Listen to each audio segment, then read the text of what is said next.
Hello and welcome to this weekly Peak Prosperity Update with Chris Martenson. I'm your host. We got a really big show today, very important. It's based on two things. First, you know that people feel like something is coming. We're going to talk about what that is. And second, I'm going to show you how it is I do what I do. So I'm really here to help you become resilient, become prepared, and I do that with a very defined process. Today, we're going to talk about that process. Love to get your feedback on that. So today, it comes down to we're facing system failure. This is where that really odd, bad feeling comes from that a lot of people happen to have right now, myself included. I've been on the phone all week talking with people, many of them names you've probably heard of, and some you haven't, and almost to a person. They had the same thing. We don't know what's coming, they say, but I can feel it. Something bad, something big, something we don't know what, right? So that's in the air. And I think I know why that's there. So let's go there. Let's talk about this. First, we are facing a system failure. And we can parse this on a bunch of different levels. But the problem is it's coming from so many directions without the right kind of narrative framing, without a structure to hold it together. You won't know what's happening. You know, you might as well be somebody praying over a very, very sick child a long time ago when you don't understand things like bacterial infections or the role of interleukin 6 as a signaling molecule, things like that, where if you have an organizing framework around why something is happening, hey, it may not change what's happening, but you know what it is, and it helps to reduce anxiety. So big part of reducing anxiety, believe it or not, is to stare straight into the predicaments we're facing and go from there. So I believe we're facing a really sharp turn. And this is not just we, the United States, or we, Europe, or we, Japan. This is we, the humans on this planet, are facing a really big change coming up. So it's kind of like, you know, if you're driving down a straight road, that's where it's been going. You have every expectation that it's still going to continue to be straight. But if there's a corner coming, you have to begin preparing for that, maybe by reducing speed, maybe by figuring out what your line of attack is going to be to take that corner. But you have to prepare for it. Driving by looking in your rear view mirror while facing a sharp corner is a very bad thing. So the past is no longer a guide. And I have a whole framework for why I think that is. If you watched last week, I told you about complex systems and resources. We're going to get into those a little bit more today. But we may not just be facing a sharp corner. We may be facing actually a complete U-turn. This could be a moment in time when humanity loses progress, where we actually go backwards, where we face a dark ages. And this is actually what we're up against now if we don't do things differently, if we're not more clever than we have been so far. Remember, it doesn't have to be this way, but every day we fritter away without figuring out how to adjust is another day where our window of opportunities shrink down, they close. So I want to avoid that at all costs, and I want you to avoid that at all costs. And that brings us to my goal. My goal in life and my mission is to create a world worth inheriting. I don't think we're on path for that. So what can we do to fix that? It begins with you. It begins with me. We have to become the change we wish to see. As trite as that sounds, it's absolutely true. And so my main goals are to help people, to help you avoid hardship as much as possible, to become resilient. Why? Well, we should be happy and we should thrive. I'm not talking about surviving. I'm interested in thriving. And of course, I'm interested in finding other people who are interested in that. Hey, that vibe is very strong. It's out there right now, but a lot of people don't quite yet know how to navigate that time because there's still the old story. We know this new story is coming. We're caught in that awkward interregnum between stories. Hey, it's an uncomfortable place to be. We don't know where we stand with the new story. So the invitation I have is to learn as much as you can, become as knowledgeable as you can, so that you can take actions. And so this is actually the larger model I work by. Hey, education is great all by itself. You know, it doesn't really do anything, but it's really important. You could learn about social studies, politics, you know, computers, English, whatever. Study as many things as you want, but only as many things as you need so that you can take these actions here. And you would begin with things like maybe all the way at the bottom, food. You had to make sure your family has food stored up, at least a few months worth. And then, hey, where's your water coming from? I don't have to worry about it here, but if I lived in other parts of the country or world, I would have to worry about it a lot. Warmth, hey, security.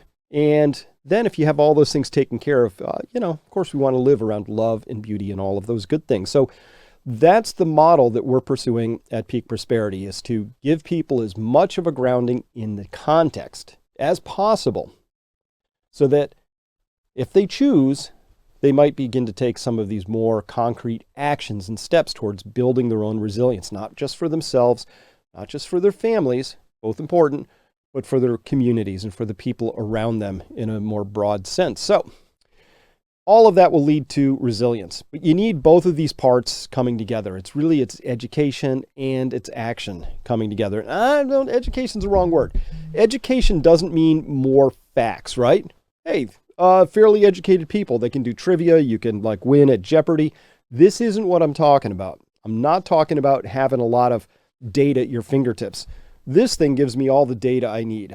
If everybody who had one of these was super intelligent and educated and knowledgeable, then this would be the solution. Of course, obviously that's not the case. So what am I talking about? David Rumelhart put it, I think, really well here. All the knowledge is in the connections. What we're trying to do here, what I'm doing on a weekly basis, daily basis back at Peak Prosperity, is connecting dots, making those connections. How does the economy connect to energy? How do both of those connect to the social construct? How does that connect to geopolitics, politics? How does any of this connect to the environment? Banking, they all actually connect, and you have to understand those connections to begin to even make sense of the world. Now, each one of those you could study for infinite amounts of time and still not get all the way to the bottom of that subject anymore. So how do we deal with that level of complexity in our lives? Well, the only answer I've come up with is we need organizing frameworks. We need a scaffolding so that we can understand just enough of each of these subjects so that they begin to coalesce into a pattern that we can see. Now, when I do that across all these subjects, I come up and I can boil it up to just a single word, which is unsustainable. We're on an unsustainable trajectory. That's what I feel. I don't know how that's going to represent. I don't know how that's going to break first. I don't know, is that a dirty bomb in Ukraine? Is that, breakdown of shipping? Is it, some collapse of some key ecosystem? I don't know. I do know that an unsustainable trajectory ends badly at some point unless you willingly get off it. So no sign we're actually getting off that. Now, this concept here by David Rumelhart is actually a very old one. And one of my favorite sayings is by Leonardo da Vinci, who said, "Learn how to see. Realize that everything connects to everything else." And I agree with that. The more I study things, the more I see how all sorts of different things connect to each other. Now, this is real knowledge right here. So let's start going down this path. So knowledge to me is the connection between all these different things. So here are a few areas that I work and bring my work to the world. This is what I'm doing with you today out here in the public world of YouTube or Sovereign or Rumble or wherever you're seeing this particular video. And one of the ways that I start to create the scaffolding for my followers is through something called framing. So I have this episode called Rats in a Cage. If you haven't seen it, you probably really should. There's the link. The links will be down in the show notes below. This is a really formative frame. It helps us understand that the way you see people behaving around you at the retail level with fingers pointing back and forth is a function of something called shock-induced aggression. And it's been really well studied in all sorts of different animals, other social animals, and we're a social animal. So once you understand the rats in a cage framing, lots of people have said, wow, Chris, that really helped snap into focus what I'm seeing. So it's no longer as confusing, and it's no longer as overwhelming as it might be when you see the French police going up against the French unionists, right? All of a sudden, if you see this as rats in a cage, you understand, oh, we can go up a layer, begin to understand this from the sense of what is the frame that's happening in here. All right.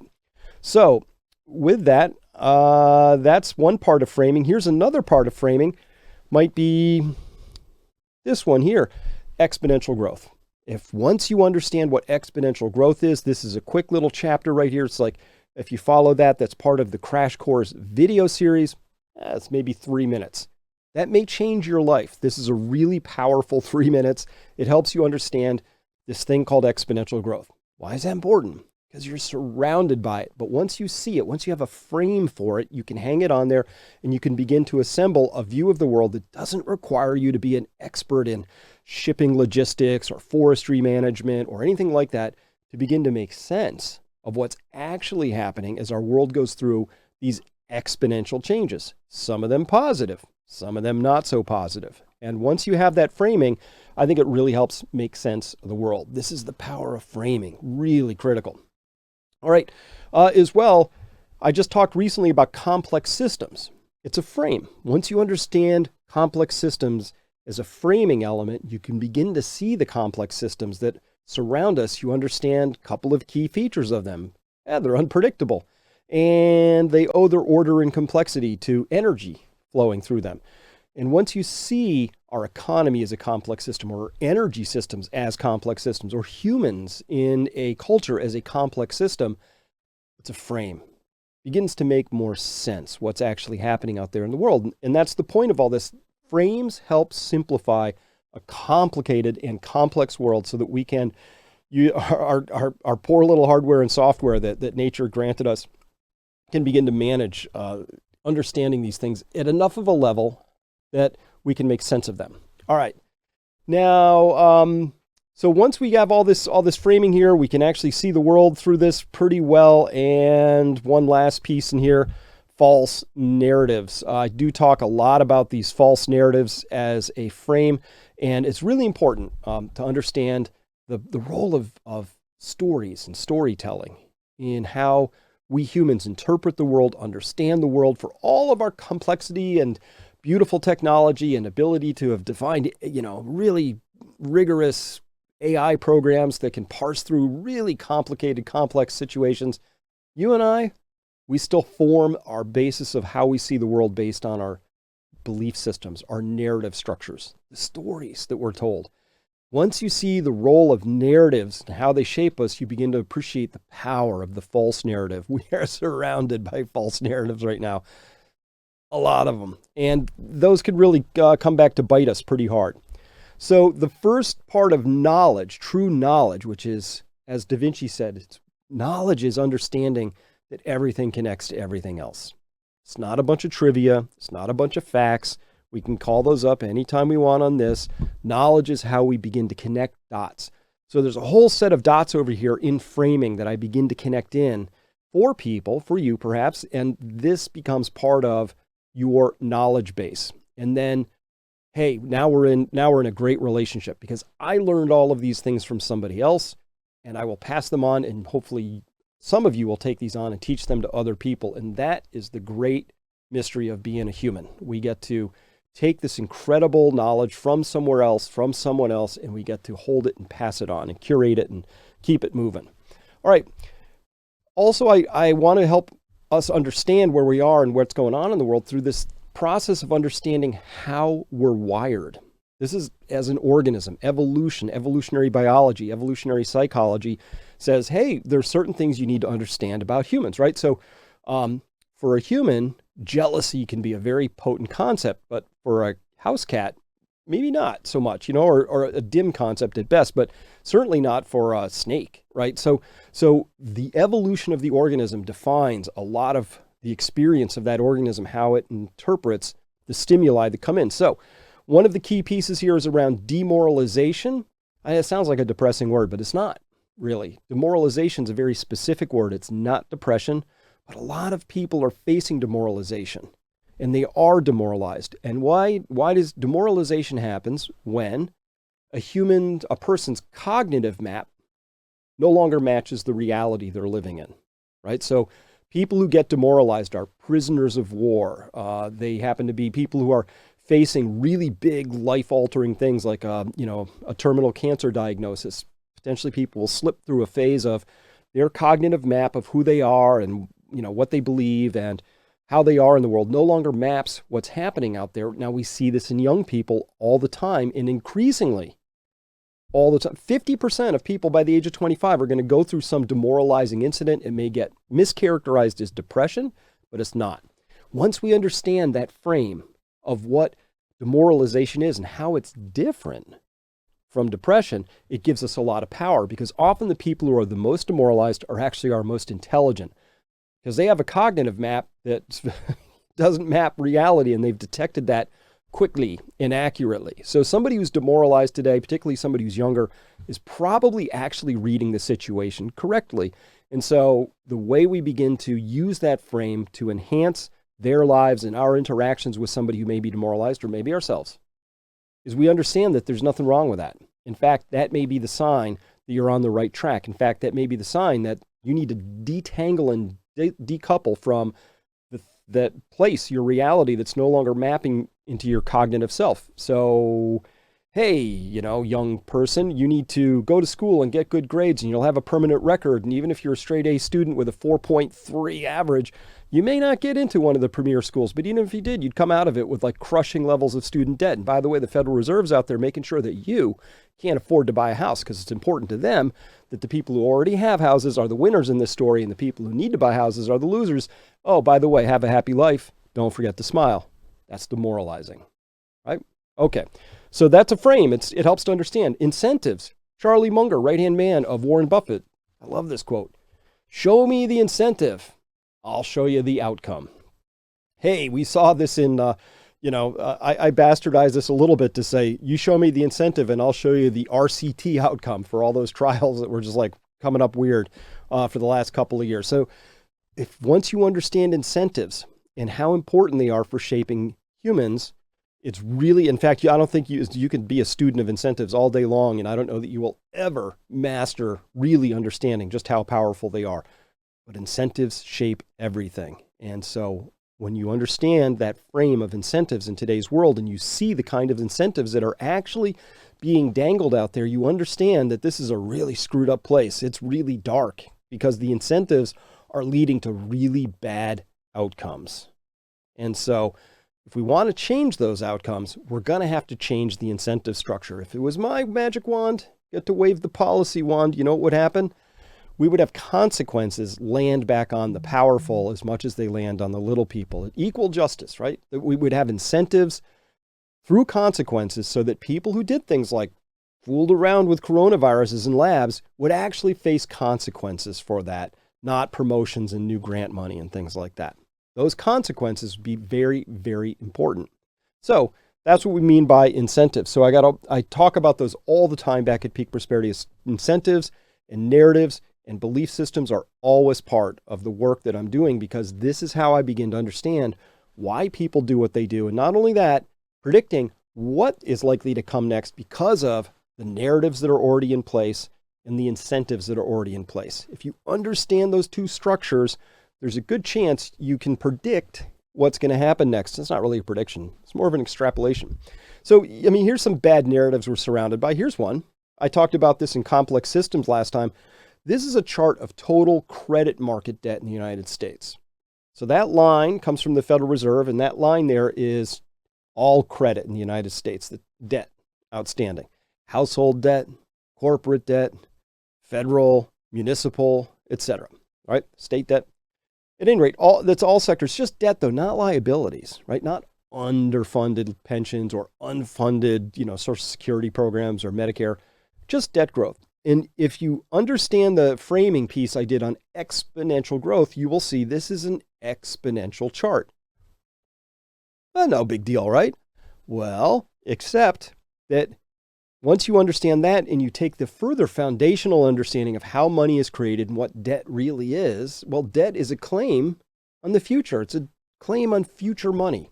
And money is a claim on the real things that come out of the earth, right? So you take oil and you refine it and you turn it into diesel, and then we use that to ship products from point A to point B. That, in fact, there's nothing you can spend any money on that isn't somehow directly or somewhat indirectly connected to resources that came out of the earth. So when you see an exponential chart like this, the first question is, well, can our claims on the earth constantly expand exponentially forever?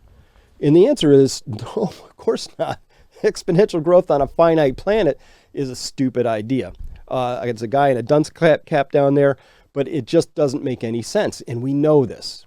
We know this on a lot of levels. The environmentalists out there who are busy gluing their hands to things are I have sort of have a dim understanding of what they're up against, but not really, I don't think. If they really understood what they're up against, they are not up against the oil business. They're up against a financial system that demands and reinforces and otherwise commands us to go out and uses incentives, right? Because if you're in debt, you have a powerful incentive to not let that debt go belly up, right?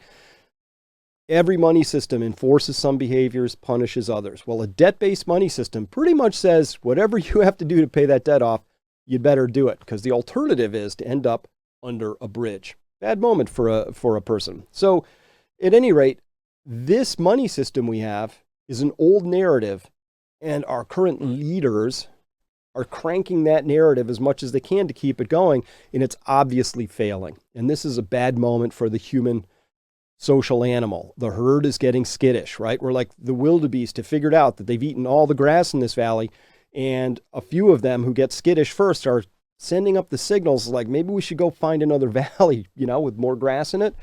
And the problem in this story is the human herd doesn't have a next valley.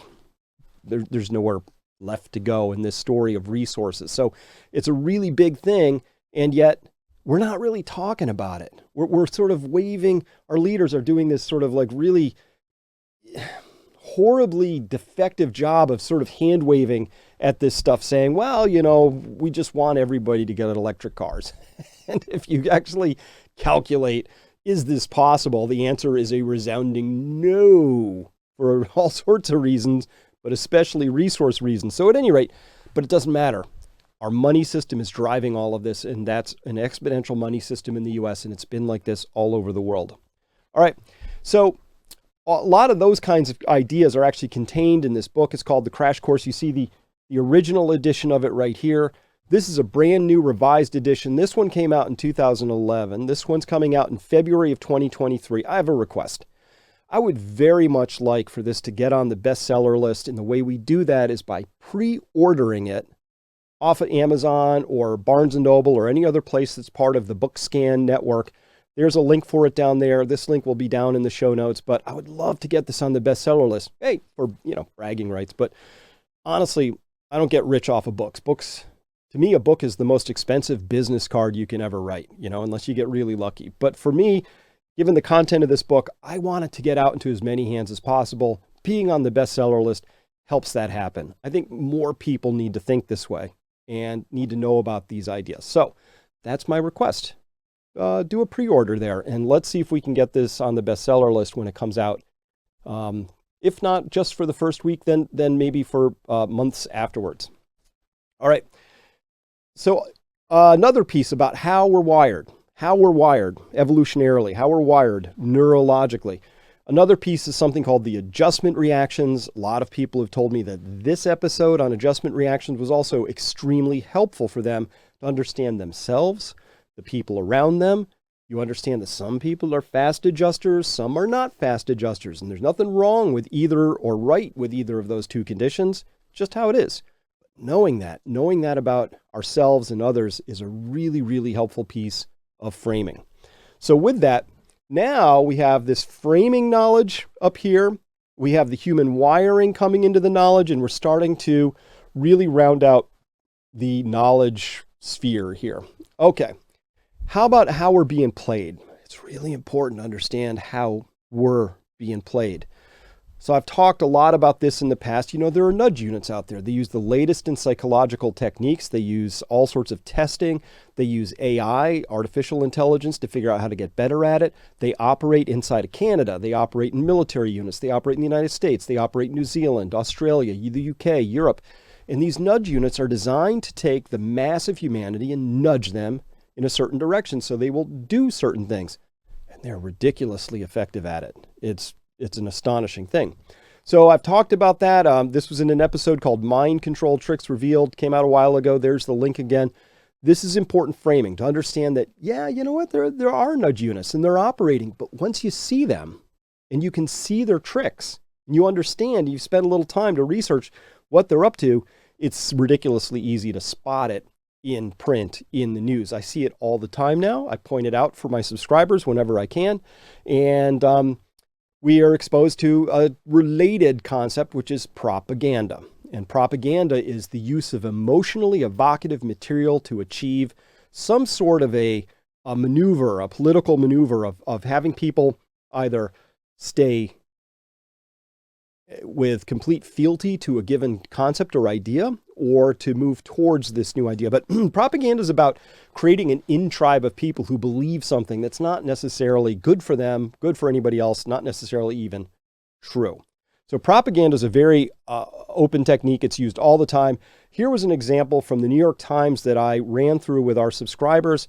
And I just noted this is not an opinion piece by Shiro Frankel here. This is an article in the New York Times. And I just started noting for people, look at the emotionally laden word content in here. This is the first, there's just a couple of paragraphs here and everything circles like, objectors, narrowing, obsession, skepticism, hardened, cementing, oppose, intensity, injects, fueled by, increasingly dogmatic. You just like, it's really, this couldn't be more blatant, right? Once you see the propaganda techniques and you understand the use of emotional word content rather than neutral word content, or even positive word content versus negative word content, once you see it for what it is, you actually become free from it. It no longer has a hold on you. If you just read this and allowed it to get absorbed in without consciously parsing it, you'd be hard pressed not to come away with a really bad attitude about the people who are the subject of this particular article. And by the way, the subjects in this, these were some parents who had questions about the mandates. And that was, off the reservation for this journalist here at the New York Times. So at any rate, this is the kind of stuff that once you can see it, once you have that understanding of the games that are being played from a propaganda standpoint, wow, now the world is yours again a little bit. You are free from that. And by the way, very sophisticated propaganda efforts out there right now. As well, they're hacking our social wiring all the time. Now, as social beings, one of the more influential books I ever read is called Influence by Robert Cialdini. It's fantastic. And he talks about the various ways that humans have wiring, and marketers use this to hack into it a little bit, right? And one of the things that we really like is to be part of the tribe. We don't like to be excluded. We don't like to be voted off the island. We don't want to be shunned. We don't want to be dismissed. We like to be invited to things. We don't like to be, rejected.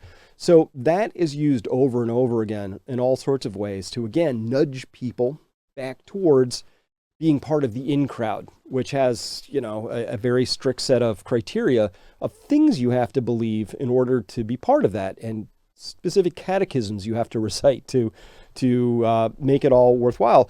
But this, we saw tons of this coming up in. So as Cialdini was pointing out to us, we behave in certain ways, and marketers have used that obviously to their own advantage. But reciprocity, right? When we're given something, when we're handed something, we are much more likely to respond in kind, because that's how we're wired as social creatures. And there's anything you can do to enhance the idea that if somebody buys something of yours, they will be part of the in crowd, they will be loved, they will be more sexually desirable, they will earn more money, people will think better of them. Hey, you can sell that pretty easily relative to the opposite of those things. So our social wiring got hacked, and hacked hard. We saw this come up a lot over the past couple of years, where all sorts of tactics were used by nudge units to, use that sense of social wiring against us to create a sense of exclusion, of shame, of ridicule, all attacking our sense of belonging in wanting to belong. And so we saw this happen over and over again. I have so many examples of this. And again, this is just being used to achieve a certain outcome. Now, we have these three things together. We have the framing plus the human wiring plus understanding how we're being played. We have these pieces in one spot together. And so this begins to show you the kind of thinking I'm putting into being able to communicate in a way. This happens in every episode. I'm always thinking about this sort of frame so that I can effectively and efficiently communicate with you to help you maybe see the world in a different way. That's what my job is as a translator, as an information scout, as a communicator. As I don't like the word educator as much. I'm more about increasing the knowledge that's out there. And knowledge is context. Now, a big difference between me and, say, the sensors out there is I actually trust that if you get information, whether it's from me or from somebody else, that you will weigh that information and then you will make your own informed decisions based off of that. And I trust that you know what's best for you. So I trust you. I trust my audience. I trust people in general with the appropriate incentives and with the right context to do what's best for them. And that's just how I'm built. Of course, I truly believe that the censors out there, they don't have that point of view. They really don't trust any of us. They trust themselves, of course. They always have that sense of noblesse oblige, right? I would not worry about myself falling afoul of any of that misinformation, but I do worry about other people, always unnamed. They never point them out, like that guy.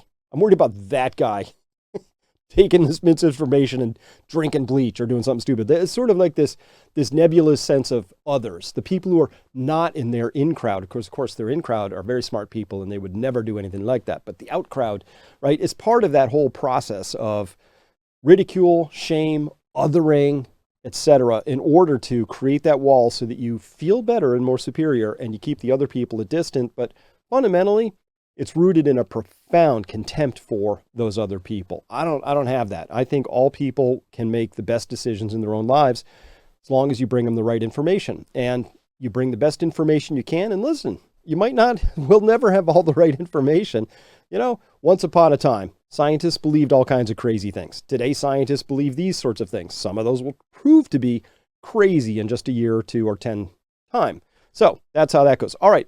So we're beginning to form this richer environment of knowledge. Now you got your framing pieces, you got your wiring, you got the how we're being played. We're starting to work with those things. Now, we also have to talk about systems. And I already mentioned this before, same one as before, but this idea of complex systems is really an important piece to understand. It deserves a chunk all on its own. Yes, it's framing, but it's a piece of framing that's really critical to study more comprehensively. So, how do complex systems operate? What are their features? You're surrounded by them.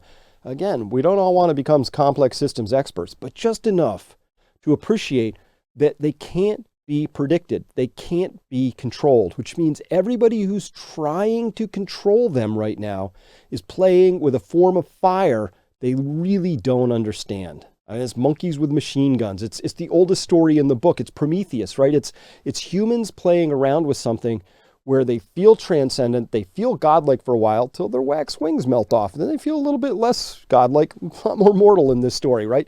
And so this is an old story of humans getting an organizing principle that's wrong, their narrative's wrong, they feel invincible, they feel godlike, they feel immortal, and then they get burned.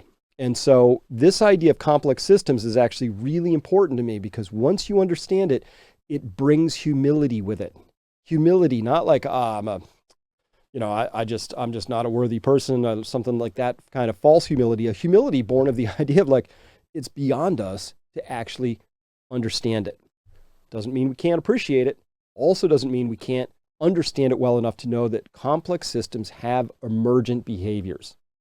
Really powerful idea. So I elevate complex systems kind of to its own special spot. So it's not just complex systems, but all systems. So having a way of thinking things through things in terms of systems is really helpful because remember, again, the whole point of this is to help take a hugely complicated world and simplify it into a place where we haven't actually lost enough detail that we can't make sense of it anymore, but to simplify it so we can actually get our arms around it, begin to understand it. We do this at the 30,000 foot level, top down, in systems view, really important. So framing, human wiring, how we're being played, plus systems, and we start to get a really good view of the world. And then the last piece I like to bring into this is this idea of resources. So when I said, again, I can boil this all down to a single word, unsustainable, or phrase, completely unsustainable. Really, it's about how we're burning through resources. So in the last episode on complex systems, I gave a little talk about this thing called peak oil. And peak oil is one of many resources I track. There's a whole other story about minerals extraction we just went through last time. It's a really important story. I think once you understand the resource story, all sorts of things begin to fall into place. Like, hey, the Great Reset crowd, they can't be this dumb. They got to know that everything they're telling us that we're going to be doing it with respect to clean energy and the whole transition to clean energy and alternative energy, wind and solar. Listen, as important as those may be, you still have to do the basic math of saying, well, how many windmills, how many solar panels will we need? And how much copper will that take? How much steel will that take? How much neodymium will that take? You have to ask and answer those basic questions, and they haven't done that. So that's something that I do talk about, and I highlighted this really incredible work here by Professor Simon Michaud here, and here's the YouTube link for his incredible presentation. He's also got some papers out, but bottom line, you just know the narrative's BS. Remember I talked about demoralization? Imagine how demoralizing it is. You're a young person. You've been told your whole life that we have to move away from fossil fuels. We're going to move towards alternative energy. But then you do the basic math and you're like, how are the adults in my life this ignorant? How is this even possible? And if they're this ignorant about this, what else are they this ignorant about? And how can I trust somebody who displays this level of ignorance here? And of course, what we're looking at in this table very briefly for people who didn't watch the last episode is that at current rates of production, it would take 189 years, that's that last column, just for copper, 189 years to mine the copper that we would need for Gen 1 of the clean energy utopia. It's not going to happen because we don't have 189 years in this story to develop all that. But that's one of the better stories out there. It would take 400 years to mine enough nickel, 9,920.7 years to mine enough lithium, etc. These are crazy numbers. So again, the cognitive map, the reality, they don't line up. Cognitive map, we're going to move towards this alternative clean energy future. Believe it. Glue your hands to the wall. You believe it so hard. Oh, hey, the reality is it's going to take thousands of years to actually mine the stuff we would need to make that reality. It just doesn't match, right? And so once I think those people, these young people, God bless their passion, but once they discover that mismatch, well, they're going to be pretty pissed and or demoralized or both, right? So that's why we study these things like resources. Once you look at the resource story, a lot snaps into focus because, come on, you know that they have this information too. They have to know that at the same time they're pimping out this whole clean energy future, they have to know that it doesn't pencil out, not under current conditions. Now, we could change those conditions, but only if we had the right narrative and the right story in play. And we'd say, gosh, we need 180 times more copper to come out of the ground in the next 5 years than has come out on a yearly basis. How would we do that? Well, we wouldn't be spending all our money blowing stuff up in pointless wars. We would have all of humanity redirecting its incredible intelligence and resources to doing that new thing. But first, you'd have to have the right story in play, and we don't have one. So that's really quite a tell in this particular story. Now, with that, and of course, very brief view, at least all these things go much deeper, but with the framing and the human wiring, and we've got the how we're being played part in the systems and the resources, these dots, when you connect them, this becomes the knowledge that helps you make an informed decision about where you think the world is going and what the future might be and how it might unfold and what the probabilities are of all of this resolving itself in some disruption-free, painless sort of a way. A little rough spot here. The debt markets are going to be a little cranky for a while, but we'll come out of this and everything will carry on as before. The road will be straight in front of us, no corners.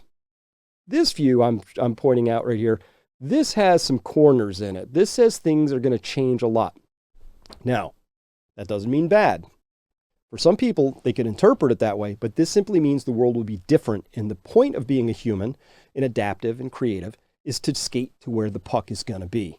This point of view I'm putting out to the world explains, in my way, the way I think that we can see the future a little bit, right? It's not making a prediction. It's just saying, under current conditions, if we extrapolate, if we see where the puck is already headed, we have a chance of figuring out how to meet it at some random point in the future, right? That's the point of all this, is to figure out, can we get an edge through knowledge that will help us understand why things are the way they are and where they're headed.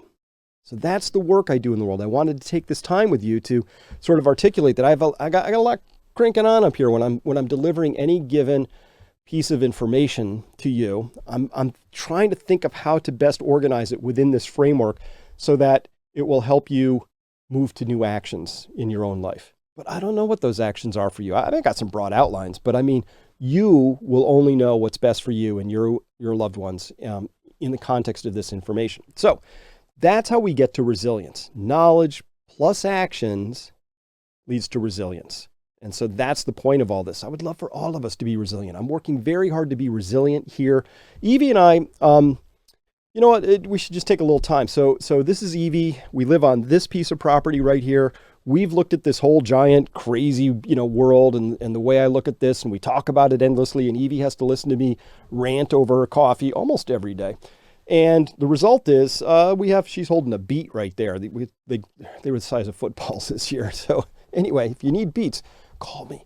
And we have a big garden, right? So when I was saying to the whole world, hey, plant a garden, it wasn't just words I was mouthing. I walk the talk. Everything I suggest people do is part of our lives here at this point in time. And this is garden beds just taken yesterday, and you see a nice layer of compost on there, and we've spent a lot of time making compost and, weeding out the gardens and getting them ready for winter so that in the spring they're going to be very productive beds. These are our cows hanging out in our field, and we decided we wanted to thrive into whatever future's coming, living in a beautiful spot. So this is a beautiful spot, and we're very, very fortunate to be here in this beautiful spot with cows, sharing this land with as many people as we know how. Oh, hey. We let the cows into our corn patch at the end of the season. This is our sweet corn patch, and that's a happy cow. They trampled that in like a day. They love that. So that's fun.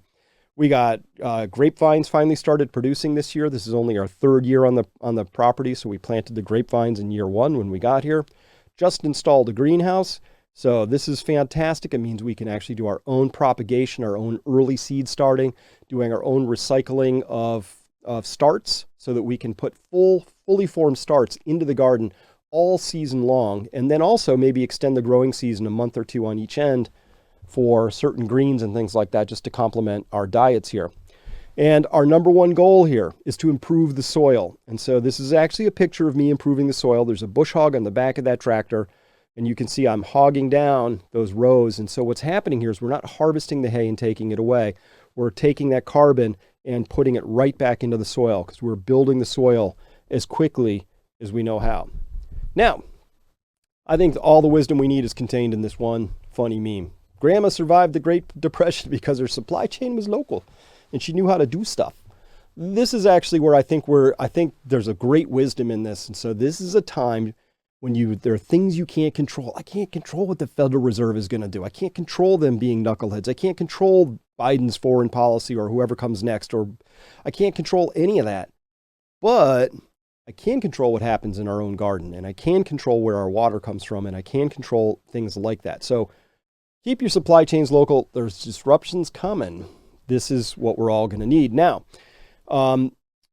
if you consider any of this valuable, if you would like to have access to this brain, my way of teaching, my information scouting abilities, then you need to become a member of Peak Prosperity. And we have a number of different levels. Here are 2 levels, the Information Scout, the Peak Insider. Here's a couple of comments down here. I'll let you read those from Peak Prosperity Insiders.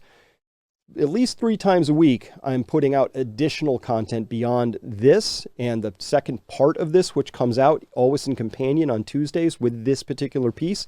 And that piece this week is, part 2 is called, Can the Central Banks Rescue This Mess One More Time? And I don't know. It's an open question, but this is what I do. This is how we do it. This is the Peak Prosperity method. It's not what you know. It's how you put those pieces together. It's not how many pieces of data you have. It's how you connect the dots between those various pieces of data, because that's intelligence. That's knowledge, is the connection of all those pieces. So that's what we do. That's what I do. Would invite you to come and become a member of that. We'd love to have you. We've got a fantastic tribe of people. We just had 350 of them here a couple of weeks ago here at our farm. It was fabulous. And so if you want to be part of that and you want to come out and meet these folks, hey, we have a tribe. And it's a wonderful tribe of people, more and more people waking up to this reality every single day, which is, I am responsible for my own outcomes in this story. I had better make sure I have the right story and that I'm undertaking the right actions. Because if you remember from the adjustment reactions episode, and if you haven't watched it, check it out. In an adjustment reaction, anything you do before the crisis hits is going to feel like an extreme overreaction. But in hindsight, you'll understand it was a complete underreaction. That's the moment of time we're in. So the invitation is to gather as much knowledge, information, context as you need so that you can begin taking new actions. You won't regret them. This is the time to trust your gut, trust your own spidey senses, follow me, follow other people, whatever you need to do to gather the information you need to be clear that this is a time to be taking actions. And again, not to put a hair shirt on and be hunkering down, waiting for something bad to happen, but surround yourself with beauty, with love, with amazing high quality foods, with good people. That's actually the nature of this story. That's what this is really all about for this next set of years. So thank you very much for listening today. It has been my pleasure to be here with you, and I hope you got something from this. If you liked it, hey, hit the like button. If you need to resubscribe, hit the subscribe button again. It happens all the time. People get unsubscribed. And as always, you can follow us on Sovereign at sovereign.media. That's a new platform out there. You can follow us on Rumble. You can follow us here on YouTube if this is where you're watching it, or, of course, at peakprosperity.com. Thanks again for listening. We'll talk to you next time. Bye-bye.